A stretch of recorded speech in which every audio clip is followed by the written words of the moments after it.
Hey guys, welcome to Digit.in, and what we have for you today is the unboxing and how to set up the Sony HT-S40R soundbar. And with the magic of editing, we're just going to show you what you get in the box, which is the soundbar itself, the subwoofer, the remote control, of course with a pair of batteries, the two rear satellite speakers, this wireless amplifier which connects to the rear satellite speakers, more on that in a bit, and of course the power cords and documentation.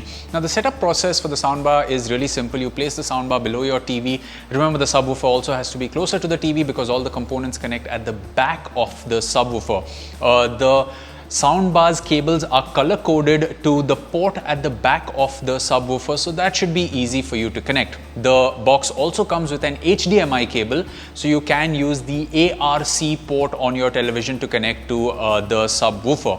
Now the rear speakers are kind of wireless. Remember, if you've seen the older Sony HT-S20R, for example, you know that the wires of the rear satellite speakers connect physically to the soundbar, which is not the case out here. It comes with this wireless amplifier. Now the rear satellite speakers connect to the wireless amplifier. As you can see, the surround left and right have the blue and the gray color code, so you aren't really going to mess up the connection. Just follow the color codes. The only catch is that the wireless amplifier needs to connect to a power source, and once you've connected it to a power source and switched it on, you will see the red light which denotes the fact that it's on but not connected.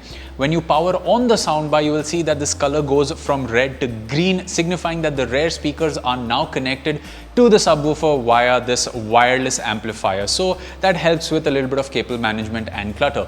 Moving over to the TV, we have the Redmi 43-inch TV here with which we've connected it.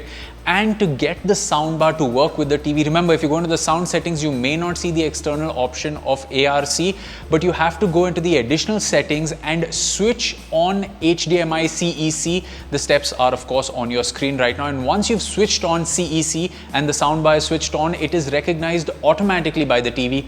And just in case it isn't, you can go into the sound settings and you should see the HDMI ARC option right there, and you can fire up your favorite movie and TV show and enjoy the soundbar. So there you have it, guys. That was a quick unboxing and how to set up the Sony HT-S40R soundbar. You can always let us know what you thought of this video in the comment section below, and for more from the world of technology, you can subscribe to the channel. We will catch you in another video. It's goodbye for now.